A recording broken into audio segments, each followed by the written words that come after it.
चाचा भतीजा और मायावी राक्षस, ये कवर चित्र है दोस्तों।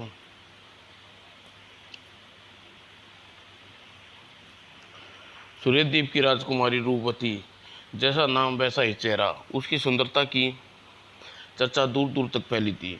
उससे विवाह के लिए कई बार स्वयंवर किए गए। राजकुमारी को एक भी राजकुमार पसंद नहीं आया। राज दरबार में दूर दूर के देशों में राजकुमारी बैठे राजकुमारी प्रतीक्षा कर रहे थे। खाना खाओ और वरमाला के लिए चलो। खाना खाकर राजकुमार दरबार के लिए तरफ चल पड़ती है। उसे देखकर उम्मीदवार राजकुमारों के दिल में धड़कनें बढ़ जाती हैं। पर राजकुमारी रूपवती बिना किसी को वरमाला पहनाए वापस लौट गई। और राजकुमारी रूपमती के पिता सूर्यसेन 8वां स्वयंवर।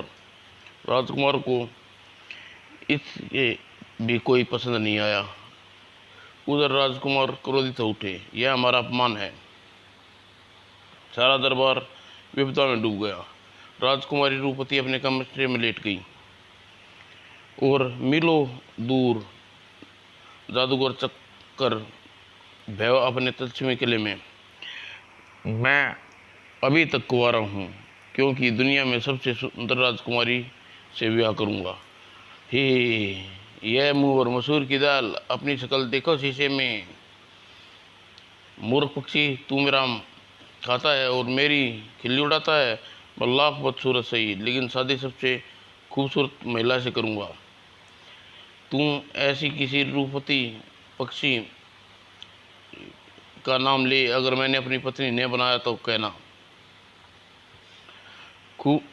खूबसूरतों में बादशाह के बादशाह सुन, बदसूरत के बादशाह सुन।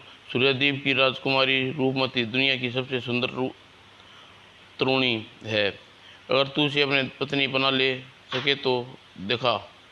बस अब मैं चला राजकुमारी को विवाह करने। और जादूगर काल भैरव सूर्यद्वीप की ओर चल दिया। काल भैरव राजा सूर्यसेन के दरबार में। राजा सूर्यसेन, तुम्हारे लिए खुशखबरी है।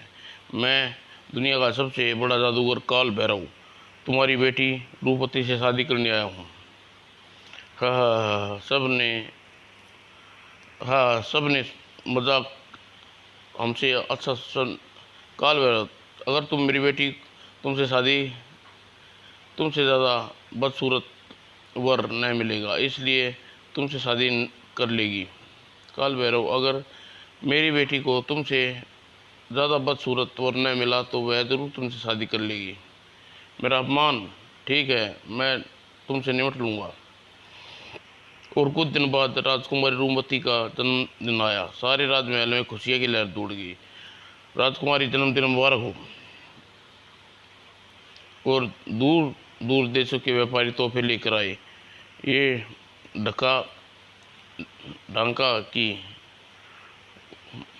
मलमल की पूरा थान अंगूठी से निकाल कर आता है। और ये तुर्किस्तान की मोतियों की हार कबूल फरमाएं। उधर काल भैरव तिलस्मी किले में। आज राजकुमारी रूपवती का जन्मदिन है, तुम बधाई देने नहीं जाओगे? जरूर जाऊंगा। और काल भैरव मंत्र पड़ता है और चांद सूखूं, और तुरंत ही काल भैरव व्यापारी का रूप धरता है। अब राजकुमारी को रूपमती को बधाई दे आऊँ। और राजमहल में, राजकुमारी जन्मदिन के लिए तुम्हारे लिए तोहफा लाया हूँ, वसूल करो। और राजकुमारी ने डब्बे जब खोला, ओ खिलौना। और खिलौना को जो ही जमीन पर रखा वह नाचने लगा। वाह वाह, बहुत खूब। और खिलौने का नाच देखते देखते राजकुमारी रूपमती थक कर सो गई। आधी रात को जादुई खिलौना हरकत हुई, वह एक विशाल आकार ले लिया और वह राजकुमारी की तरफ बढ़ा। उसे उठाकर चल दिया। राजकुमारी रूपमती अचानक जाग गई। ये यार, बचाओ। और राजकुमारी की चीख महल में दासियों जमा होकर दिया। सिपाहियों, एक बड़ा दानव राजकुमारी को लिए जा रहा है। और पलक झपकते ही राजा सूर्यसेन की फौज दानव को मारने के लिए दौड़ पड़ी। सिपाहियों ने दानव को भाले से वार करना शुरू किया, लेकिन सारे भाले टकरा कर नीचे गिर गए और दानव धीरे धीरे जमीन से उठने शुरू हुआ और वह राजकुमारी को लेकर आसमान में उड़ गया। कहीं हमने सपना तो नहीं देखी। और दानव अपने मालिक काल भैरव के तिलस्म में पहुंचा। शाबाश, तुमने सचमुच अच्छा काम किया है। राजकुमार ये तिलस्म में आकर बिस्तर पर डाल दिया गया। घबराओ नहीं राजकुमारी, तुम मुझे यहाँ क्यों लाए हो? मैं तुम्हारे ज़बरदस्ती लाने की ज़रूरत नहीं पड़ती अगर तुम्हारे पिता मेरी साथ तुम्हारी शादी करने के लिए राज़ी हो जाती है। और इसकी बजाय जब सूर्यदीप तथा तुम्हारे दरबारियों ने मेरी खिल्ली उड़ाई और तुम्हारे पिताजी ने मुझे बदसूरत कहा, मैं तुम्हारे लिए एक ही चारा है, मुझसे शादी। यह व्यक्ति बदसूरत होने के साथ साथ क्रूर भी है। मुझे सूझबूझ से काम लेना चाहिए। मुझे सोचने का समय दो। कितना? 7 दिन। ठीक है, याद रखना फैसला मेरे हक में होना चाहिए, नहीं तो मेरा जादू सब कुछ करने की क्षमता रखता है, तुम्हारी सुंदरता को ख़त्म भी करने की भी। और जादूगर काल भैरव के जाने के बाद राजकुमारी उदास वो सोचने बैठ गई। तभी राजकुमारी, उदास न हो, तुम कौन हो? मैं प्रतापगढ़ का राजा वीर सिंह हूँ। द्वंद्व युद्ध में काल भैरव ने मुझसे जीत न सका और उसने मुझे खींचकर पक्षी बना दिया और उसने इस दुष्ट ने टांग कर मेरी बड़ी युक्ति से काम लिया है, पर यहाँ से भागने के लिए कोई रास्ता नज़र नहीं आ रहा। फिक्र न करो, एक दिन कोई बहादुर यहाँ ज़रूर आएगा और तुम्हें हमें छुटा ले जाएगा। अच्छा, मैं चलता हूँ। अगर काल भैरव ने मुझे देख लिया तो वह मुझे मोती बना देगा। मोती? हाँ, मैं अन्न नहीं, मोती खाता हूँ और सिर्फ काल भैरव के पास ही है। यह कहकर पक्षी उड़ गया और उधर सूर्यसेन महल में राजा और रानी राजकुमारी रूपवती का अपहरण का समाचार सुना तो दुखी हो गए। मंत्री जी, सारे घोषणा करवा दो, जो हमारी बेटी को वापस लाएगा हम उसे आधा राजा दे देंगे। जो आज्ञा महाराज। और राजा सूर्यसेन की घोषणा पत्र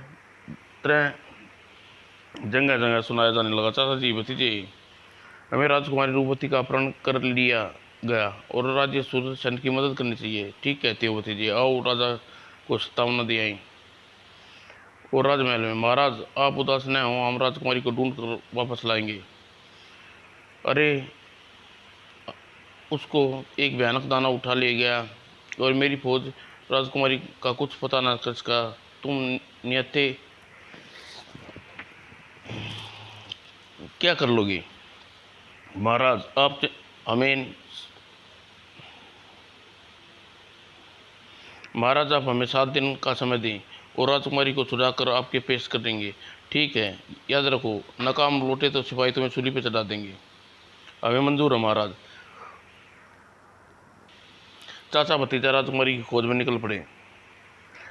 सूर्यदीप राज्य के बाहर जाने पर, भतीजे जरा जादुई चिराग को घिसो। भतीजे ने चिराग रगड़ना था और हा हो, क्या होगा मेरे का? राजकुमारी रूपवती को इस समय कहाँ होगी? जिन थोड़ी देर आंखें बंद करता रहा, फिर वो अपने मस्तिष्क को चारों दूर तक दौड़ाया।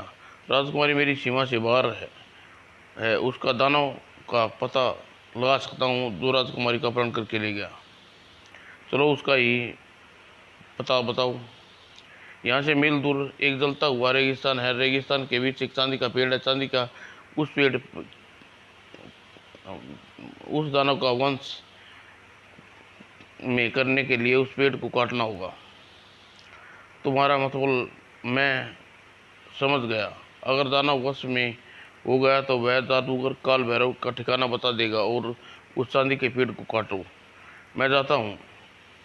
और तुरंत ही यह काम बड़े जोखिम का काम है। अगर रेगिस्तान का चिराग पत्थर का बना दिया तो समझ लेना मैं मुसीबत में फंस गया हूँ। और चिराग से खून आए तो मेरा जख्मी होने की निशानी है। चिराग धमाके के साथ फूट जाए तो समझ लेना मैं मर गया हूँ। और यह कहकर चिराग का दिन जलते हुए रेगिस्तान की तरफ रवाना हुआ। और जलते हुए रेगिस्तान में चिराग पहुंचा। वहां चांदी का वृक्ष था, दूर से चमक रहा दिखाई दे रहा था। गनीमत है, इसका मालिक दानव आसपास नहीं है। और जो ही वह पेड़ के करीब आया, तुमने इसे उखाड़ने आए हो? मैं अभी मजा सकाता हूँ विष्णु। और आसमान से दिन चांदी के पेड़ का दानव में लड़ाई हुई। ओह, अगर नीचे गिरा तो आग में जलकर भस्म हो जाऊंगा। इसलिए दानव को जितनी जल्दी हो उसके परास्त करना होगा। यह सोच जिन ने मुका तना और तड़ाक। और अब इस पेड़ को उखाड़ देना चाहिए। और परंतु जिन चांदी के पेड़ को छुआ, ओह, यह तो स्वयं चांदी की मूर्ति में परिवर्तित हो गया। हुआ यूं ही मूर्ति बने आकाश में झूलते रहो। जादू के प्रभाव से तुम नीचे भी नहीं गिर सकते। और चाचा जी, चिराग को देखो, यह पत्थर का बन गया है। इसका मतलब यह हुआ जिन किसी भारी मुसीबत में फंस गया है पति जी। अब हमें स्वयं चलकर चांदी के पेड़ की और राजकुमारी की खोज करनी होगी। चाहिए आओ। और काफी दूर चले चाचा जी। आहो हुआ, डरो नहीं भतीजे, ये माया जाल है, हमें इस रास्ते से गुमराह करने के लिए फैलाया गया है। आगे बढ़ते रहो। और चाचा भतीजा आगे बढ़ते रहे। उन्हें पीछे मुड़कर फिर जैसे ही पीछे मुड़ के देखा, वहाँ कुछ नहीं था तो वहाँ कोई नहीं था। चलो अब आगे चलो। और कुछ दूर जाने पर विशाल पर्वतमाला का रास्ता रोक लिया। चाचा जी ने पहाड़ों को पार करना होगा, पहले आओ सरोवर का पानी पी ले। और चाचा जी पानी पीने के लिए झुका। सरोवर का पानी दूर होता चला गया। ओह, जब जो चाचा बढ़कर हाथ में लेने के लिए सरोवर का पानी दूर होता चला गया, मुझे तो यह कोई मायावी जाल लगता है। तभी, हाँ, मैं अकल का देवता हूँ। अगर मेरे जल से प्यास बुझाना चाहते तो मेरे 3 प्रश्नों के उत्तर दो, नहीं तो तुम प्यासे मर जाओगे। पूछो, अकल क्या खाती है? अकल कम अकल को खाती है, क्योंकि उसकी याददाश्त कमज़ोर हो जाती है और वह हर बात में जल्दी भूल जाती है। अतः किसी काम में वह सफल नहीं हो पाता। अकल कहाँ सोती है? अकल मूर्खों की, आलसियों के बीच सोती है, क्योंकि उसको काम नहीं करना होता और अकल सोती रहती है। अकल कहाँ रहती है? अकल 5 पंचों में रहती है, क्योंकि उसकी बुद्धिमान, नम्र और निरपेक्ष समझा जाता है। लोग उस पर विश्वास करते हैं और उस निर्णय को मानते हैं। अतः अकल बुद्धिमान व्यक्तियों के पास रहती है। शाबाश, तुमने मेरे सही उत्तर शाबाश, तुमने सब प्रश्न सही उत्तर सूझ बूझ दिए। अब तुम मेरा पानी पी सकते हो और आगे बढ़ने का रास्ता भी खुला है। अकल के देवता, एक बात बताओ, पीछे हमने खोपड़ियाँ और कंकाल देखे थे, वे क्या हैं? वे सब वे लोग हैं जो यहाँ आए थे, मेरे प्रश्नों का उत्तर न दे पाए और सब मारे गए।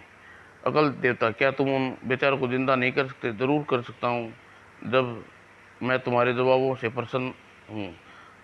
तुम मुझे कहोगे, करूँगा। पीछे मुड़कर देखो। और जो ही उन्होंने पीछे मुड़कर देखा, हवा में हरकत हुई कंकाल जिंदा होकर नाच होकर नीचे गिर रहे थे। वाह वाह, आखिर हम जीवित हो गए। और फिर वे खोपड़ियाँ का ढेर। ओह, हम सब जिंदा हो गए। वाह, बहुत बहुत धन्यवाद। आपकी वजह से आज फिर से दोबारा जीवन मिला। तुम लोग यहाँ क्यों आए थे? हम सब विभिन्न राज्यों के राजकुमार हैं और जादूगर काल भैरव को मारने के निकले थे। वह हमारा दुश्मन है। तब तुम सब अपने अपने घर जाओ, काल भैरव से हम निपट लेंगे। और चाचा भतीजे ने पानी जी भरकर सरोवर का पानी पिया। अकल के देवता, हमारे रास्ते में यह विशाल पहाड़ कैसे पार करें? यह कोई कठिन काम नहीं है। सरोवर में जो कमल खिला है उसे तोड़कर फिर देखो। और भतीजे ने घुसकर सरोवर में कमल का फूल तोड़ दिया। कड़क कड़क, और अगले क्षण चारों ओर तरफ साफ मैदान था और काल भैरव का तिलस्म खिला। हाँ, राजकुमारी को 7 दिन का समय मांगा था, आज 5 दिन पूरे हुए हैं। अब मुझे शादी की तैयारी करनी चाहिए। काल भैरव, शादी का नहीं, तेरी मौत का दिन करीब आ रहा है। 2 व्यक्ति तेरी मौत का पैगाम लिए इधर ही आ रहे हैं। कौन हो सकते हैं? ए तिलस्मी ग्लोब, मुझे जल्दी दिखा, रास्ते में कौन है आ रहा है? वो तिलस्मी ग्लोब कुछ हरकत हुई। एक बूढ़ा, दूसरा बच्चा। अभी इन दोनों का इंतजाम करता हूँ। और जादूगर काल भैरव ने एक गोली जेब से निकालकर जमीन पर दे मारी और गोली से धुआं उठना शुरू हो गया। क्या हुक्म है मेरे आका? उस बूढ़े और बच्चे को पिंजरे में बंद कर बोने की तरफ बढ़ रहे हैं। बोने की तरफ बढ़ रहे हैं। और अगर वह साधु को छुड़ाने में सफल हो गए तो मेरा बुरा होगा। जाकर उन्हें रोको। वे बोने साधु को आज़ाद नहीं करा सकेंगे। और कहकर देते उड़ चला। और चाचा भतीजा ने आगे बढ़ते हुए एक पहाड़ पर कराने की आवाज़ सुनाई दी। चाचा जी, कहीं से पत्थर भी बोलते हैं। ये नहीं, ये आवाज़ कोई पत्थर नहीं, पीछे से आ रही है। आए, मदद करो, मदद करो। और पत्थर, आओ इस पत्थर को उठाएं। और ये गुफा है। और चाचा जी गुफा के अंदर घुसे। बचाओ बचाओ, मेरी मदद करो। बच्चा, मुझे पता था एक दिन तुम अवश्य आओगी। महाराज, आपको यहाँ पिंजरे में किसने बंद किया? काल भैरव ने। काश मैं साधु हूँ, मैं काशी का साधु हूँ। मैंने काल भैरव को बुरे काम करना मना किया। उसने गुस्से में आकर मुझे यहाँ बंद कर दिया। कई सालों से भूखा प्यासा तड़प रहा हूँ। महाराज, हम आपको कैसे मुक्त कराएं? उस पत्थर पर एक सोने की कुल्हाड़ी रखी है, पिंजरा की, और उसी से टूटेगा। और भतीजे ने पर लपक कर कुल्हाड़ी उठा ली। तभी एक भारी गर्जना हुई और आवाज, कंपन, गुफा से पत्थर गिरने लगे। सत्यानाश हो, काल भैरव को दत्ता हो गया। उसे कैसे मारा जा सकता है? उसकी जान उसके बाएं सींग में है, दाएं सींग में है। अगर कोई उसे दाएं सींग को काट दे तो वह दैत्य वहीं का वहीं ढेर हो जाएगा। और दैत्य ने अपना आकार छोटा किया और गुफा में प्रवेश किया। गुफा में आते ही उसने फिर अपना आकार विराट कर दूर कर लिया। दैत्य और भयानक दैत्य और भतीजा आमने सामने थे। मच्छर, अब मरने के लिए तैयार हो जाओ। और तभी भतीजे का निशाना बांधा और कुल्हाड़ी फेंक दी। ओह, मर गया, बचाओ। और सिंह करते ही दैत्य धराशायी हो गया। शाबाश बच्चे। और भतीजे ने कुल्हाड़ी से उठाई और पिंजरे की सलाखों को काटने लगा। साधु आजाद हो गया। अब मुझ पर एक बड़ा एहसान किया है, मैं कभी नहीं भूलूंगा। और तभी गुफा से बाहर आ गए। साधु महाराज, राजकुमारी रूपवती को हम काल भैरव के पंजे से कैसे छुटा सकते हैं? उधर जादूगर काल भैरव अपने 3 रक्षक पुतलियों के सामने खड़ा था। ये तीनों मेरी शक्ति है, इसकी मदद से मैं सारी दुनिया को जीत सकता हूँ। तभी एक पुतला जमीन पर गिरा। ओह, ये क्या? इसका मतलब उस बूढ़े और बच्चे ने मेरे एक रक्षक को मार दिया। रक्षक नंबर 2, तुम जाओ बूढ़े बालक का खात्मा कर दो, जो को मालिक। और पुतले ने अपना आकार बढ़ाना शुरू किया और वह राक्षस दानव उड़ चला और चाचा भतीजा को मारने। बोना और उधर वह बोना साधु चाचा और भतीजा।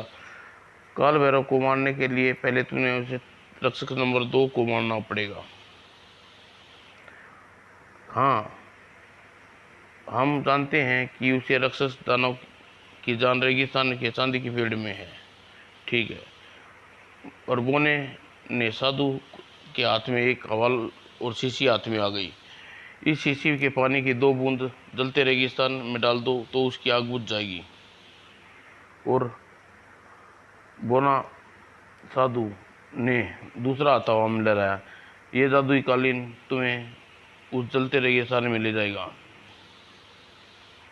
अब नंबर 2 को मारने के पश्चात उसका सिर अगर जिस तरफ गिरा उसी तरफ काल भैरव का किला होगा।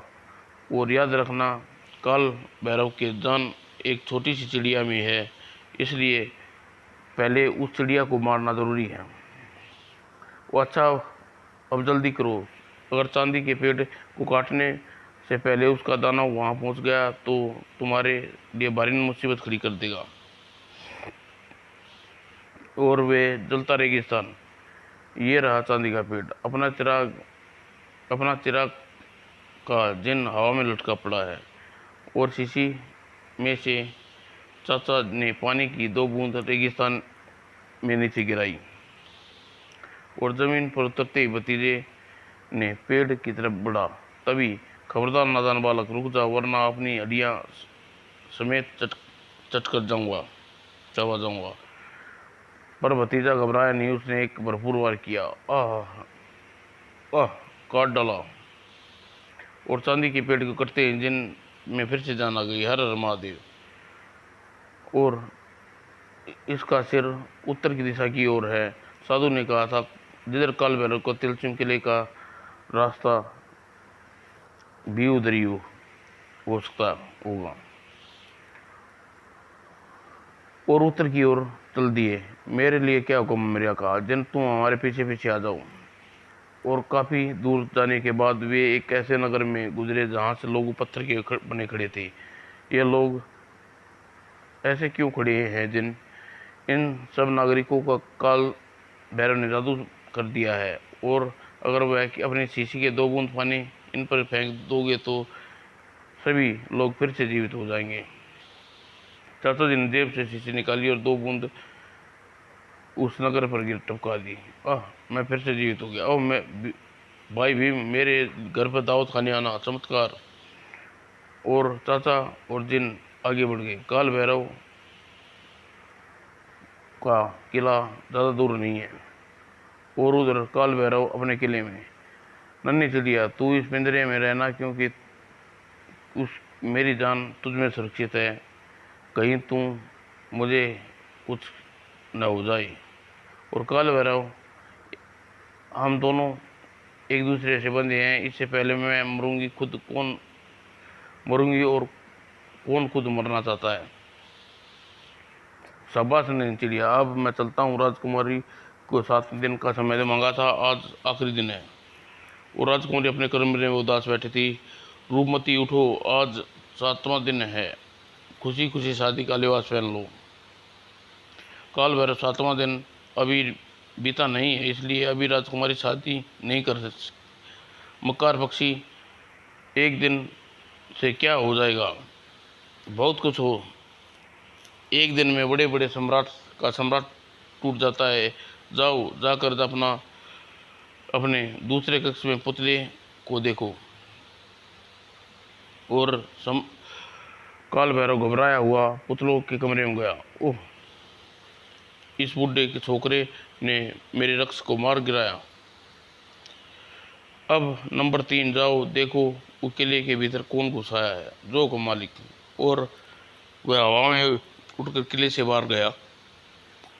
चाचा जी, काल भैरव के किले की रक्षा के लिए विशाल दानव कर रहा है।